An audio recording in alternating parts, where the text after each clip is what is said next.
Hello. Hi. Happy Monday. You made it through another weekend.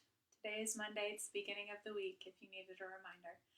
Um, we have a full slate of streaming activities that we just posted on Facebook and online. So if you're looking for more read aloud times, if you're looking for more story times or craft times, definitely go and check those out. I think the link is the first thing on our Facebook page, our first post. So let's get started. Last Friday, we left off halfway through chapter 9. It looks like page 152 in my book, right after Harry learns that he's going to be on the Gryffindor Quidditch team. So, here we go. You're joking. It was dinner time. Harry had just finished telling Ron what had happened when he'd left the grounds with Professor McGonagall. Ron had a piece of steak and kidney pie halfway to his mouth, but he'd forgotten all about it. Seeker? He said. But first years never. You must be the youngest house player in about a century, said Harry, shoveling pie into his mouth. He felt particularly hungry after the excitement of the afternoon. Wood told me. Ron was so amazed, so impressed, he just sat and gaped at Harry. I start training next week, said Harry. Only don't tell anyone. Wood wants to keep it a secret.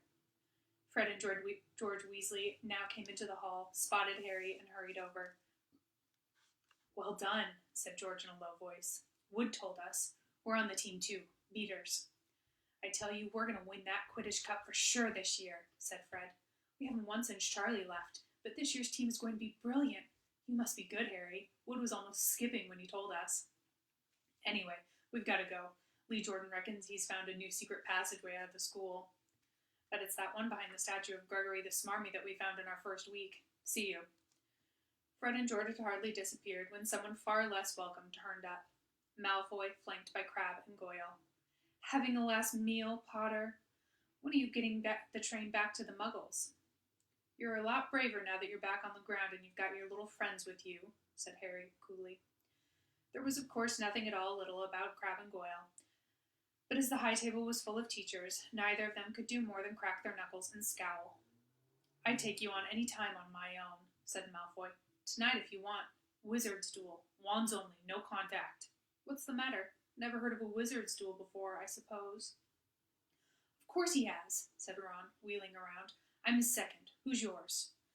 Malfoy looked at Crabbe and Goyle, sizing them up. Crabbe, he said. Midnight all right? We'll meet you in the trophy room. That's always unlocked. When Malfoy had gone, Ron and Harry looked at each other. What is a wizard's duel? Said Harry. And what do you mean you're my second? Well, a second's there to take over if you die, said Ron casually, getting started at last on his cold pie. Catching the look on Harry's face, he added quickly, but people only die in proper duels, you know, with real wizards. The most you and Malfoy will be able to do is send sparks at each other. Neither of you knows enough magic to do any real damage. I bet he expected you to refuse anyway. And what if I wave my wand and nothing happens? Throw it away and punch him in the nose, Ron suggested. Excuse me? They both looked up. It was Hermione Granger. Can a person eat in peace in this place? Said Ron.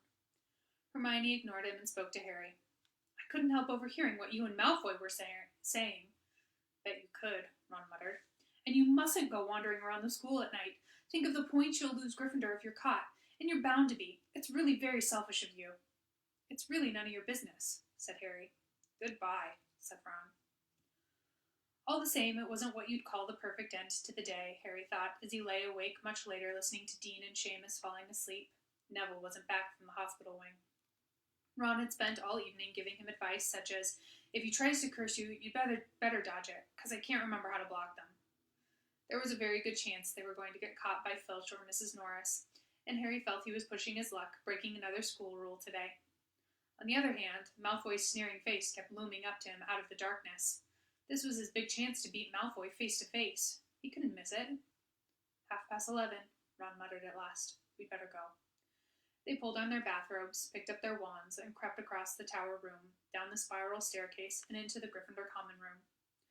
A few embers were still glowing in the fireplace, turning all the armchairs into hunched black shadows. They'd almost reached the portrait hole when a voice spoke from the chair nearest them.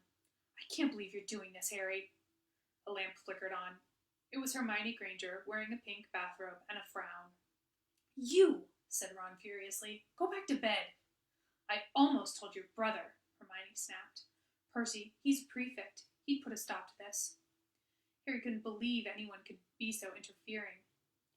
"Come on," he said to Ron. He pushed open the portrait of the fat lady and climbed through the hole.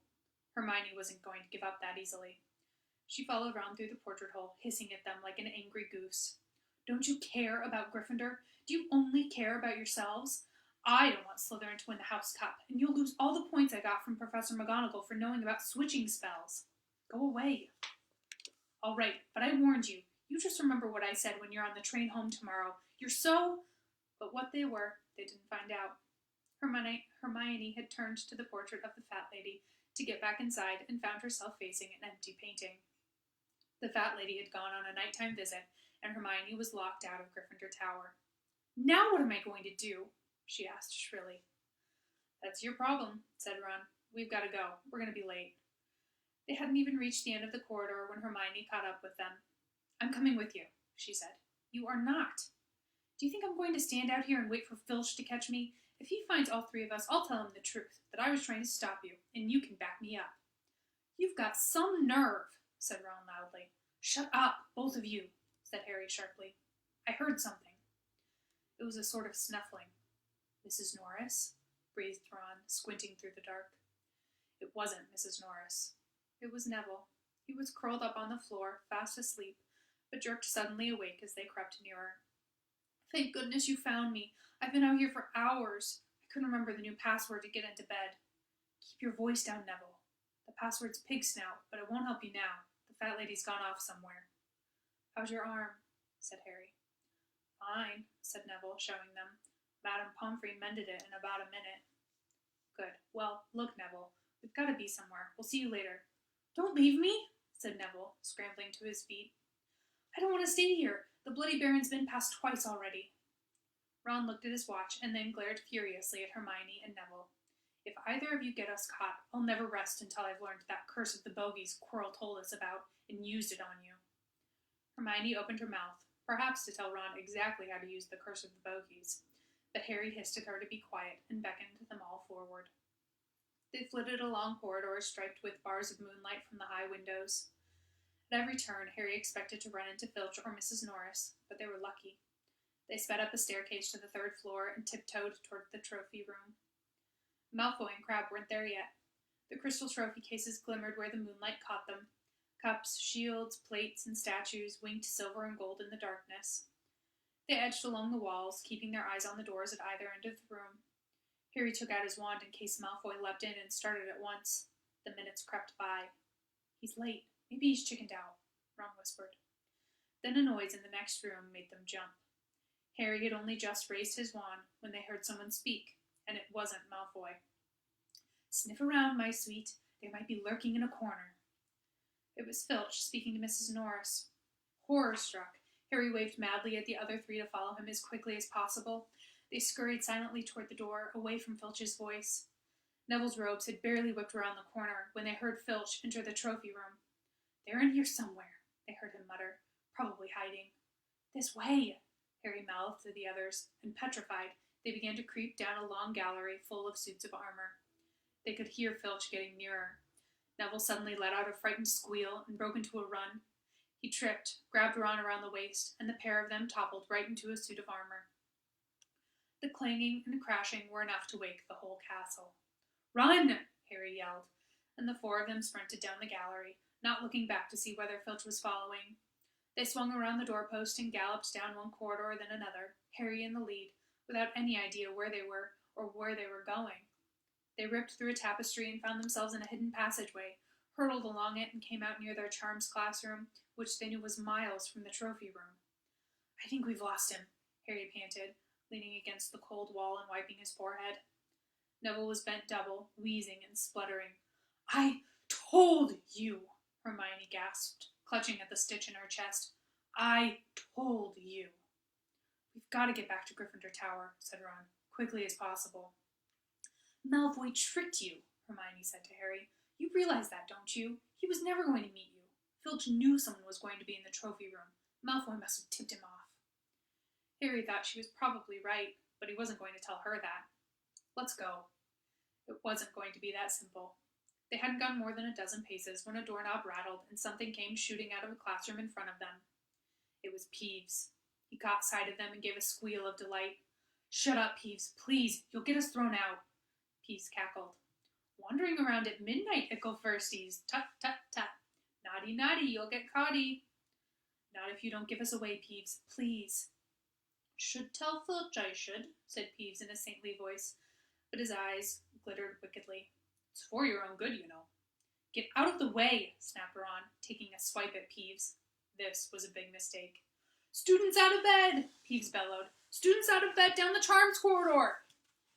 Ducking under Peeves, they ran for their lives, right to the end of the corridor where they slammed into a door, and it was locked. "This is it," Ron moaned as they pushed helplessly at the door. "We're done for. This is the end." They could hear footsteps, Filch running as fast as he could towards Peeves' shouts.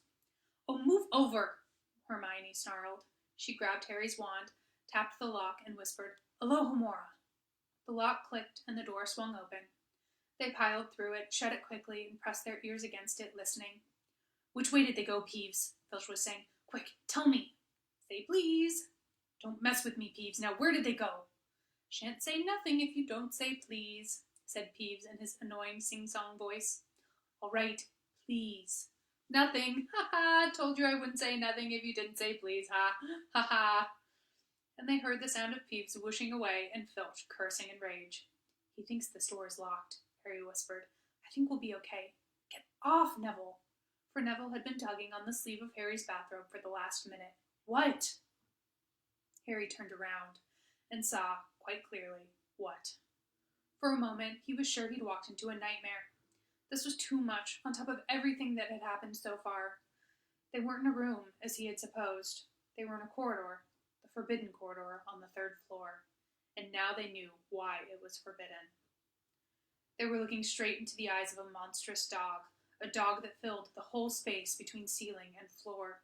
It had 3 heads, 3 pairs of rolling, mad eyes, 3 noses twitching and quivering in their direction, 3 drooling mouths, saliva hanging in slippery ropes from yellowish fangs. It was standing quite still, all 6 eyes staring at them, and Harry knew that the only reason they weren't already dead was that their sudden appearance had taken it by surprise, but it was quickly getting over that. There was no mistaking what those thunderous growls meant. Harry groped for the doorknob. Between Filch and death, he'd take Filch. They fell backward. Harry slammed the door shut, and they ran. They almost flew back down the corridor. Filch must have hurried off to look for them somewhere else, because they didn't see him anywhere. But they hardly cared. All they wanted to do was put as much space as possible between them and that monster. They didn't stop running until they reached the portrait of the fat lady on the 7th floor. "Where on earth have you all been?" she asked, looking at their bathrobes hanging off their shoulders and their flushed, sweaty faces. "Never mind that. Pig snout, panted Harry, and the portrait swung forward. They scrambled into the common room and collapsed, trembling, into armchairs. It was a while before any of them said anything. Neville, indeed, looked as if he'd never speak again. "What do they think they're doing, keeping a thing like that locked up in a school?" said Ron finally. "If any dog needs exercise, that one does." Hermione had got both her breath and her bad temper back again. "You don't use your eyes, any of you, do you?" she snapped. "Didn't you see what it was standing on?" "The floor?" Harry suggested. "I wasn't looking at its feet. I was too busy with its heads." "No, not the floor. It was standing on a trap door. It's obviously guarding something." She stood up, glaring at them. "I hope you're pleased with yourselves. We could all have been killed, or worse, expelled. Now, if you don't mind, I'm going to bed." Ron stared after her, his mouth open. "No, we don't mind," he said. "You'd think we dragged her along, wouldn't you?" But Hermione had given Harry something else to think about as he climbed back into bed. The dog was guarding something. What had Hagrid said? Gringotts was the safest place in the world for something you wanted to hide, except perhaps Hogwarts. It looked as though Harry had found out where that grubby little package from Vault 713 was. Chapter 10. Halloween. Malfoy couldn't believe his eyes when he saw that Harry and Ron were still at Hogwarts the next day, looking tired but perfectly cheerful. Indeed, by the next morning, Harry and Ron thought that meeting the three-headed dog had been an excellent adventure, and they were quite keen to have another one. In the meantime, Harry filled Ron in about the package that seemed to have been moved from Gringotts to Hogwarts, and they spent a lot of time wondering what could possibly need such heavy protection. "It's either really valuable or really dangerous," said Ron. "Or both," said Harry. But as all they knew for sure about the mysterious object was that it was about 2 inches long, they didn't have much chance of guessing what it was without further clues. Neither Neville nor Hermione showed the slightest interest in what lay underneath the dog and the trapdoor. All Neville cared about was never going near the dog again. Hermione was now refusing to speak to Harry and Ron, but she was such a bossy know-it-all that they saw this as an added bonus. All they really wanted now was a way of getting back at Malfoy, and to their great delight, just such a thing arrived in the mail about a week later. As the owls flooded into the great hall as usual, everyone's attention was caught at once by a long, thin package carried by 6 large screech owls. Harry was just as interested as everyone else to see what was in this large parcel, and was amazed when the owls soared down and dropped it right in front of him, knocking his bacon to the floor. They had hardly fluttered out of the way when another owl dropped a letter on top of the parcel. Harry ripped open the letter first, which was lucky because it said, "Do not open the parcel at the table." It contained your new Nimbus 2000, but I don't want everyone knowing you've got a broomstick, or they'll all want one. Oliver Wood will meet you tonight on the Quidditch field at 7 o'clock for your first training session.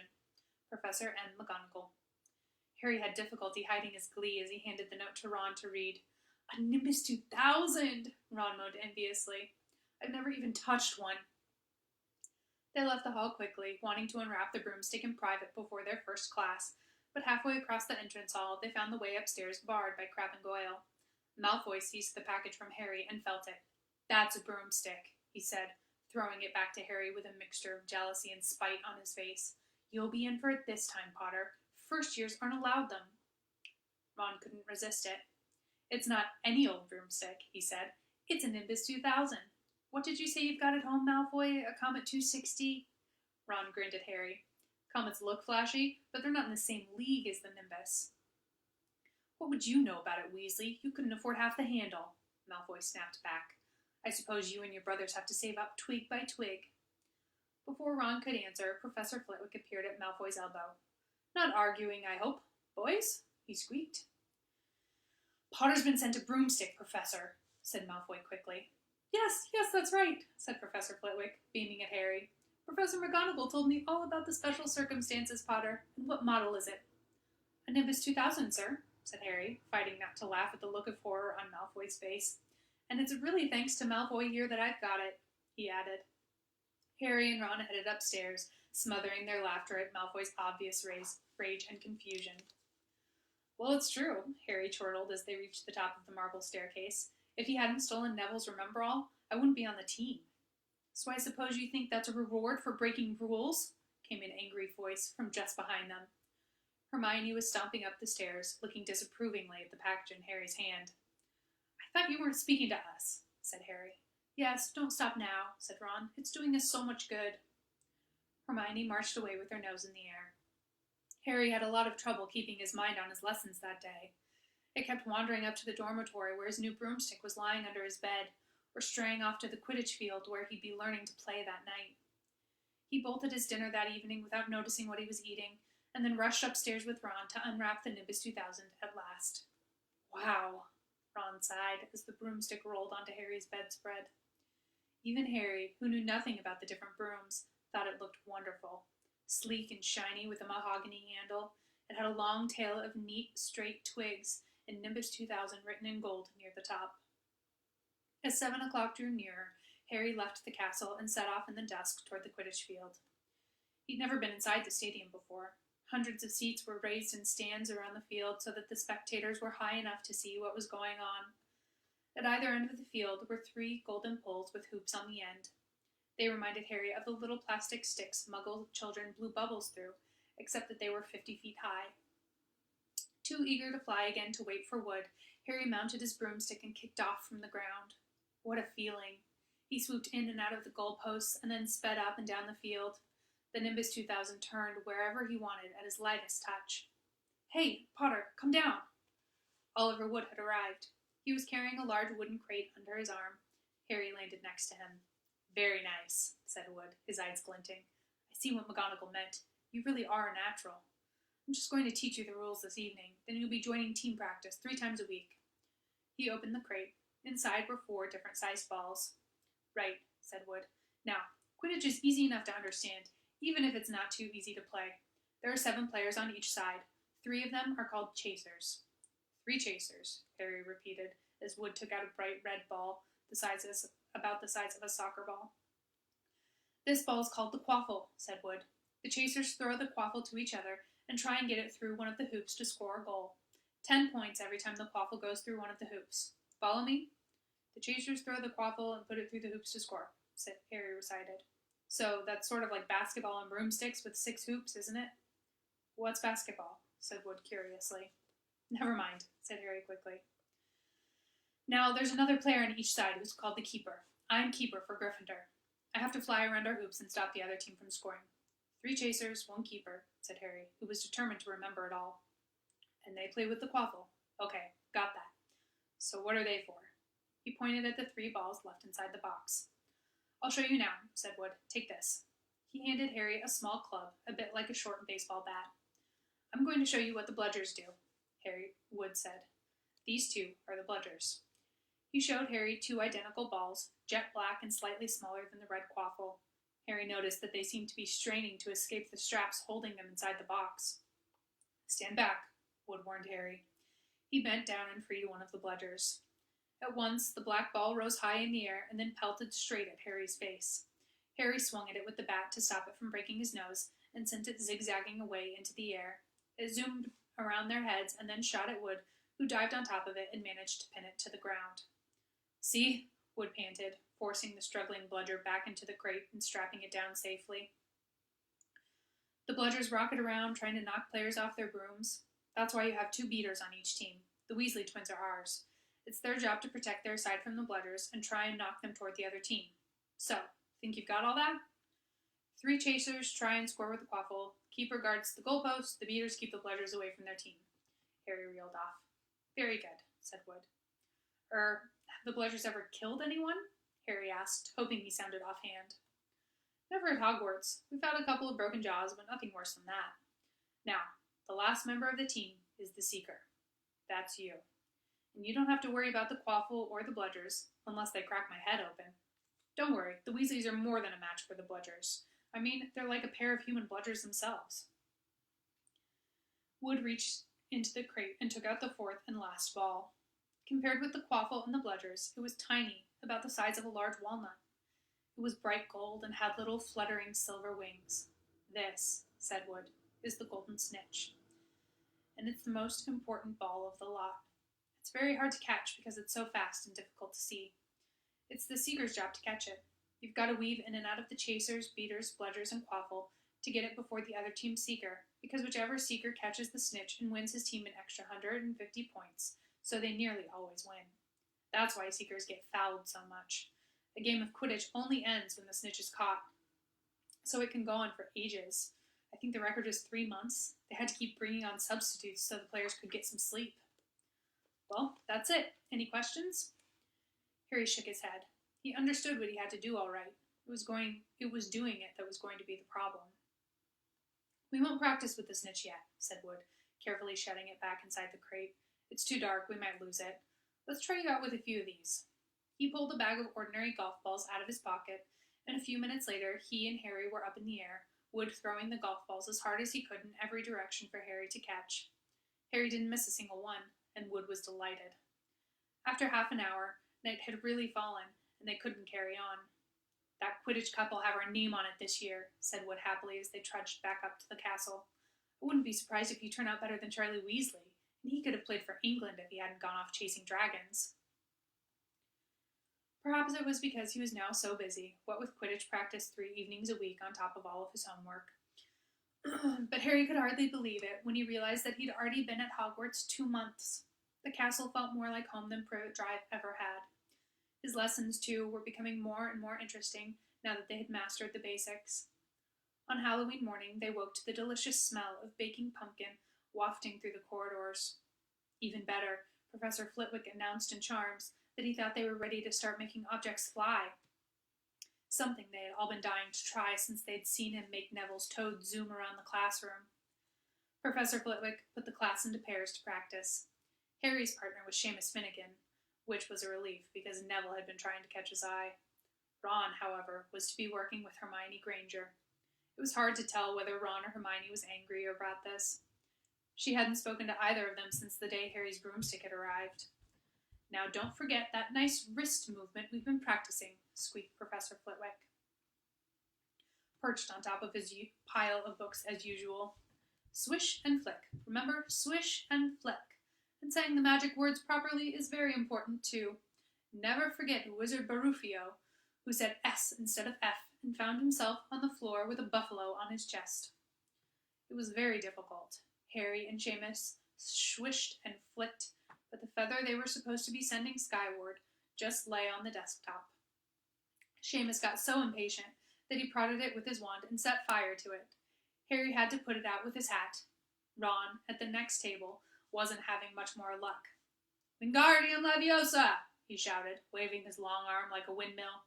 "You're saying it wrong," Harry heard Hermione snap. "It's Wingardium Leviosa. Make the guard nice and long." "You do it then if you're so clever," Ron snarled. Hermione rolled up the sleeves of her gown, flicked her wand, and said, "Wingardium Leviosa." Their feather rose off the desk and hovered about 4 feet above their heads. "Oh, well done!" cried Professor Flitwick, clapping. "Everyone see here, Miss Granger's done it." Ron was in a very bad mood by the end of the class. "It's no wonder no one can stand her," he said to Harry as they pushed their way into the crowded corridor. "She's a nightmare, honestly." Someone knocked into Harry as they hurried past him.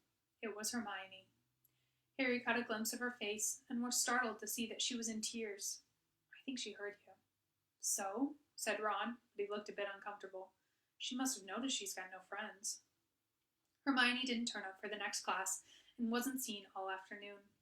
On their way down to the great hall for the Halloween feast, Harry and Ron overheard Parvati Patil telling her friend Lavender that Hermione was crying in the girls' bathroom and wanted to be left alone. Ron looked still more awkward at this, but a moment later they had entered the great hall where the Halloween decorations put Hermione out of their minds. 1,000 live bats fluttered from the walls and ceiling, while 1,000 more swooped over the tables in low black clouds, making the candles and the pumpkins stutter. The feast appeared suddenly on the golden plates, as it had at the start of term banquet. Harry was just helping himself to a baked potato when Professor Quirrell came sprinting into the hall, his turban askew and terror on his face. Everyone stared as he reached Professor Dumbledore's chair, slumped against the table, and gasped, "Troll! In the dungeons! Thought you ought to know." He then sank to the floor in a dead faint. There was an uproar. It took several purple firecrackers exploding from the end of Professor Dumbledore's wand to bring silence. "Prefects," he rumbled, "lead your houses back to the dormitories immediately." Percy was in his element.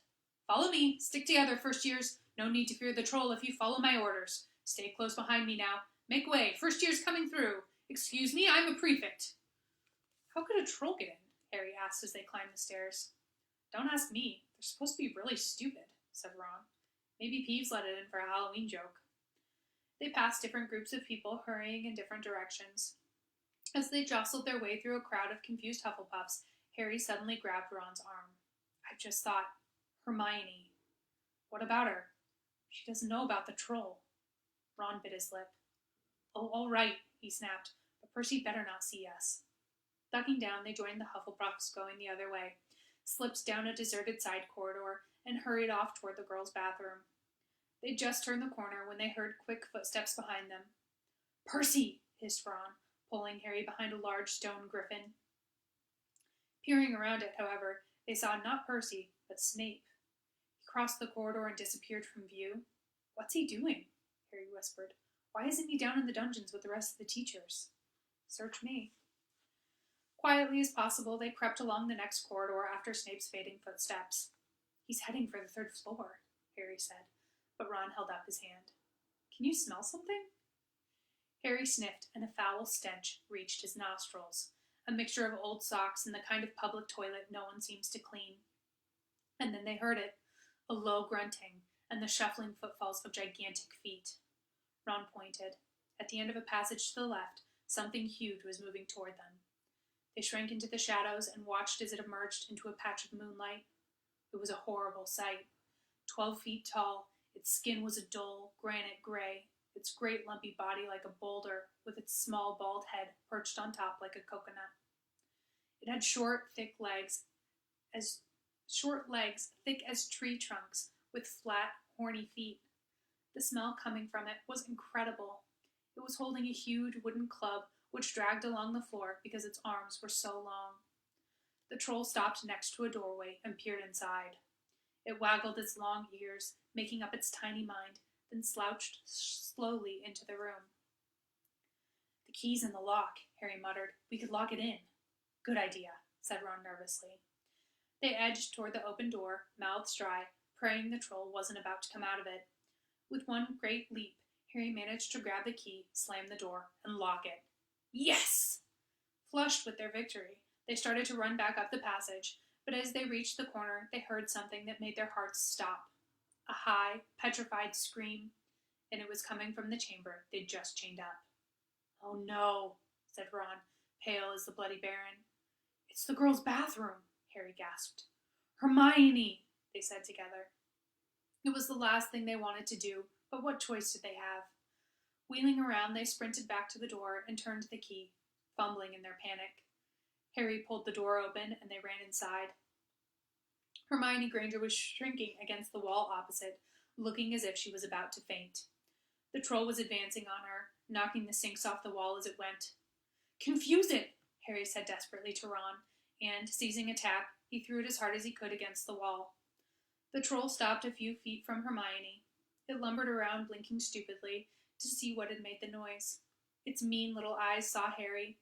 It hesitated, then made for him instead, lifting its club as it went. "Oi, pea-brain!" yelled Ron from the other side of the chamber, and he threw a metal pipe at it. The troll didn't even seem to notice the pipe hitting its shoulder, but it heard the yell and paused again, turning its ugly snout toward Ron instead, giving Harry time to run around it. "Come on! Run! Run!" Harry yelled at Hermione, trying to pull her toward the door, but she couldn't move. She was still flat against the wall, her mouth open with terror. The shouting and the echoes seemed to be driving the troll berserk. It roared again and started toward Ron, who was nearest and had no way to escape. Harry then did something that was both very brave and very stupid. He took a great running jump and managed to fasten his arms around the troll's neck from behind. The troll couldn't feel Harry hanging there, but even a troll will notice if you stick a long bit of wood up its nose, and Harry's wand had still been in his hand when he jumped. It had gone straight up one of the troll's nostrils. Howling with pain, the troll twisted and flailed its club, with Harry clinging on for dear life.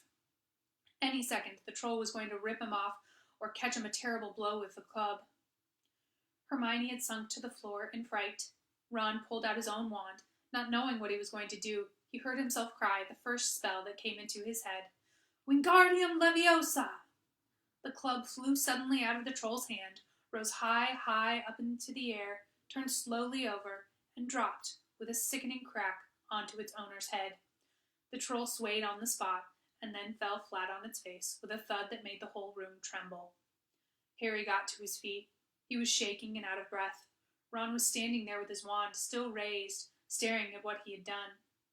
It was Hermione who spoke first. "Is it dead?" "I don't think so," said Harry. "I think it's just been knocked out." He bent down and pulled his wand out of the troll's nose. It was covered in what looked like lumpy gray glue. Ugh, troll boogers. He wiped it on the troll's trousers. A sudden slamming and loud footsteps made the three of them look up. They hadn't realized what a racket they'd been making, but of course someone downstairs must have heard the crashes and the troll's roars. A moment later, Professor McGonagall had come bursting into the room, closely followed by Snape, with Quirrell bringing up the rear. Quirrell took one look at the troll, let out a faint whimper, and sat quickly down on a toilet, clutching his heart. Snape bent over the troll. Professor McGonagall was looking at Ron and Harry. Harry had never seen her look so angry. Her lips were white. Hopes of winning 50 points for Gryffindor faded quickly from Harry's mind. "What on earth were you thinking of?" said Professor McGonagall, with cold fury in her voice. Harry looked at Ron, who was still standing with his wand in the air. "You're lucky you weren't killed. Why aren't you in your dormitory?" Snape gave Harry a swift, piercing look. Harry looked at the floor. He wished Ron would put his wand down. Then a small voice came out of the shadows. "Please, Professor McGonagall, they were looking for me." "Miss Granger!" Hermione had managed to get to her feet at last. "I went looking for the troll because I thought I could deal with it on my own. You know, because I've read all about them." Ron dropped his wand. Hermione Granger telling a downright lie to a teacher? "If they hadn't found me, I'd be dead now." Harry stuck his wand up its nose, and Ron knocked it out with its own club. "They didn't have time to come and fetch anyone. It was about to finish me off when they arrived." Harry and Ron tried to look as though the story wasn't new to them. "Well, in that case," said Professor McGonagall, staring at the three of them. "Miss Granger, you foolish girl! How could you think of tackling a mountain troll on your own?" Hermione hung her head. Harry was speechless. Hermione was the last person to do anything against the rules, and here she was, pretending she had, to get them out of trouble. It was as if Snape had started handing out sweets. "Miss Granger, 5 points will be taken from Gryffindor for this," said Professor McGonagall. "I'm very disappointed in you. If you're not hurt at all, you'd better get off to Gryffindor Tower. Students are finishing the feast in their houses." Hermione left. Professor McGonagall turned to Harry and Ron. "Well, I still say you were lucky, but not many first years could have taken on a full-grown mountain troll. You each win Gryffindor 5 points. Professor Dumbledore will be informed of this. You may go." They hurried out of the chamber and didn't speak at all until they had climbed 2 floors up. It was a relief to be away from the smell of the troll, quite apart from anything else. "We should have gotten more than 10 points, Ron grumbled. 5, you mean, once she's taken off Hermione's." "Good of her to get us out of trouble like that," Ron admitted. "Mind you, we did save her." "She might not have needed saving if we hadn't locked the thing in with her," Harry reminded him. They'd reached the portrait of the fat lady. "Pigs now," they said, and entered. The common room was packed and noisy. Everyone was eating the food that had been set up. Hermione, however, stood alone by the door, waiting for them. There was a very embarrassed pause. Then, none of them looking at each other, they all said, "Thanks," and hurried off to get plates. But from that moment on, Hermione Granger became their friend. There are some things you can't share without ending up liking each other, and knocking out a 12-foot mountain troll is one of them. I always agreed with Ron. I think they should have gotten more than 10 points for knocking out a mountain troll. Okay, I think we're going to stop there. The next chapter is chapter 11, and it looks like it's the first Quidditch game. So join me tomorrow, 1 o'clock, and we'll get into it. Okay, have a great Monday.